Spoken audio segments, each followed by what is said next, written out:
Hi, welcome to my channel, Silva Officials. This is important information for all students who studies in different schools or colleges.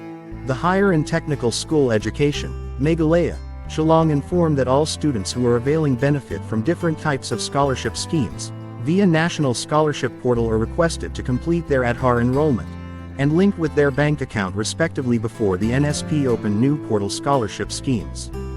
This will help enable seamless disbursement of scholarship funds. Also, as per latest Quidaline's scholarship portal, education informed that only the income certificate issued by the Deputy Commissioner AF all districts, subdivisional officers and block development officers will be acceptable during application. Also, NSP inform other certificates issued by other authorities cannot be accepted. Please, my dear students, do complete your link so that education can send you money and you can apply for the new scheme provided by the NSP.